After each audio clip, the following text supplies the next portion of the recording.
कर रही है। बोले क्या? हाँ, इससे पहले हमने पिछले वीडियो में आपको दिया था द्वितीया विभक्ति का नियम। तो द्वितीया विभक्ति के 2 नियम हमने आपको दे दिया था। अब उसके बाद इसका नियम नंबर 3 है। नियम नंबर 3 कहता है कि गति अर्थ वाली धातुओं के योग में अर्थात जिस स्थान को जाया जाता है वहाँ पर द्वितीया विभक्ति होती है। जैसे वह गांव जाता है, अब कहाँ जाता है? गांव जाता है, तो गांव जा रहा है इसलिए यहाँ पर गांव में द्वितीया होगी। तो सः ग्रामं गच्छति। वह बाजार जाता है, अब किस जगह जाता है? बाजार को जाता है, तो यहाँ पर बाजार में द्वितीया विभक्ति होगी। जैसे सः आपणं गच्छति। इसके बाद नियम 4 है कि काल एवं मार्ग के अत्यंत संयोग में जहाँ पर समय हो और मार्ग हो वहाँ पर द्वितीया विभक्ति का प्रयोग किया जाता है। जैसे वह 10 दिन तक लिखता है, सः 10 दिनांक लिखत। इसके बाद तृतीया विभक्त करण कारक। तृतीया विभक्त करण कारक, इसका सूत्र है साधक तमम करणम, अर्थात क्रिया की सिद्धि में जो सहायक होता है उसे करण कहते हैं। करण कारक में तृतीया विभक्ति होती है। जैसे वह गेंद से खेलता है, अर्थात वह गेंद खेलता है या फिर गेंद से खेलता है, यहाँ पर दोनों एक ही होगा। सः कन्दुकेन क्रीडति। सः अर्थात वह, कंदुक, कंदुक का मतलब है गेंद। अब इसमें कंदुक में तृतीया विभक्ति होगी। वह गेंद से अर्थात कंदुकेन और क्रीडति, गेंद खेलता है, वह गेंद से खेलता है अर्थात सः कंदुकेन क्रीडति। इसके बाद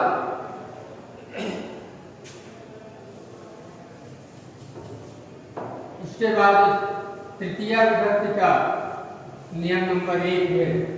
पहला नियम है इसका कि नियम नंबर 1, सः साकं सार्धं और समम। सः साकं सार्धं समम, इन चारों का अर्थ है साथ के योग में अर्थात जिसके साथ जाया जाता है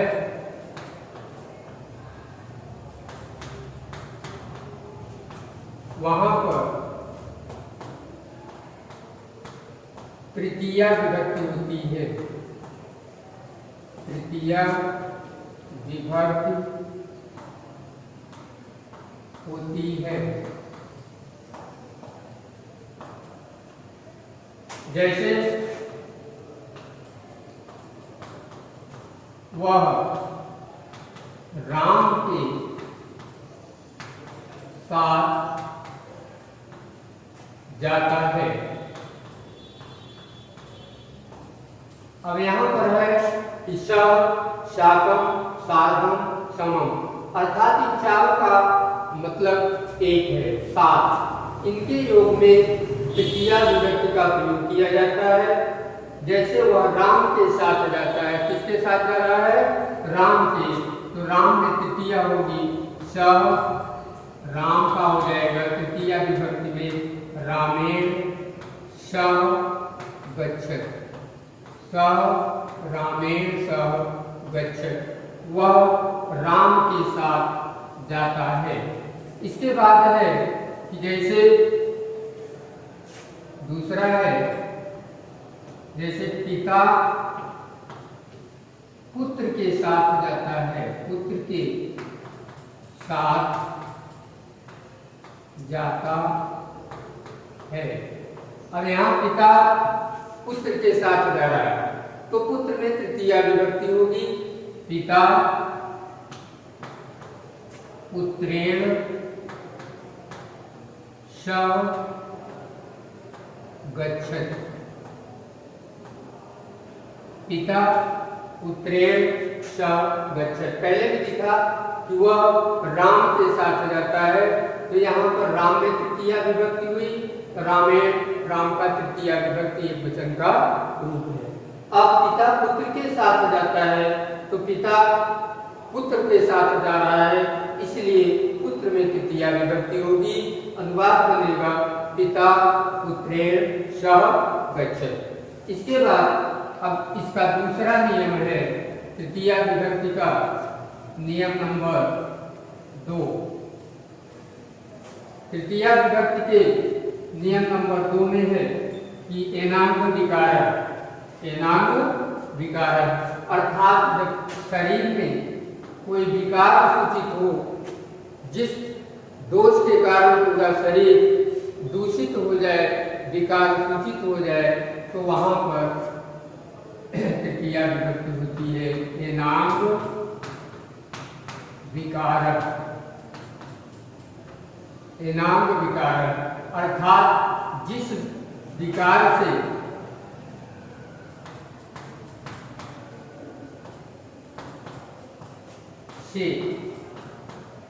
पूरा शरीर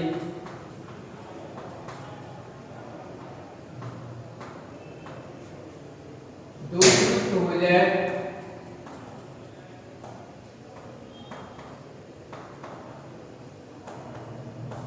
तो वहां पर तृतीया विभक्ति होती है।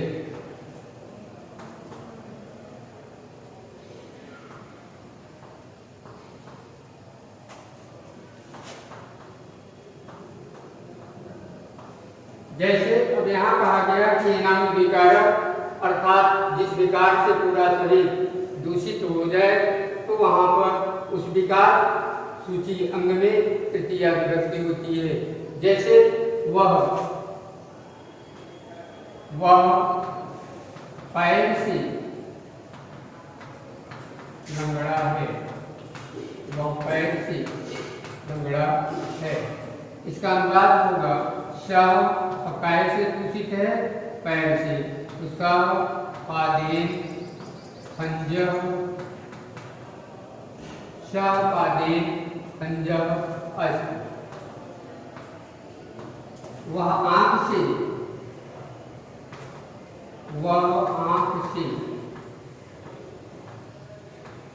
काना है। अब यहाँ विकार आंख में है, तो आंख का तृतीया हो जाएगा श अक्षरा पाणम अस्त। जहाँ पर दोष की बात है वहाँ पर तृतीया विभक्ति का प्रयोग किया जाता है। जैसे वह आंख से काना है और वह पैर से लगड़ा है। समानता अब नियम नंबर 3 पे है। इसका तृतीया विभक्ति का नियम नंबर 3। समानता, समानता, अनुरूपता,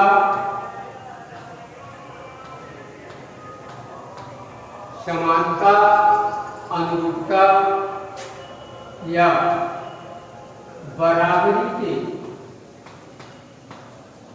के अर्थ में तृतीया विभक्ति होती है।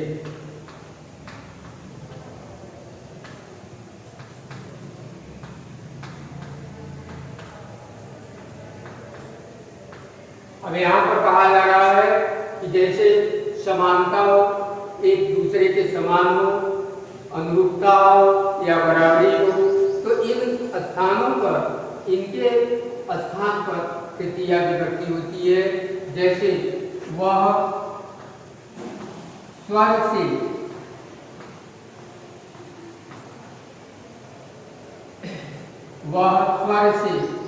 माता पिता के समान है। माता पिता के समान है। अब किससे समान है? स्वर से।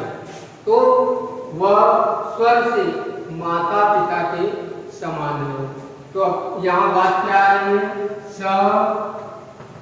स्वरेण, स्वर से है तो क्या हो जाएगा? स्वरेण, अर्थात स्वर का हो जाएगा तृतीय विभक्ति।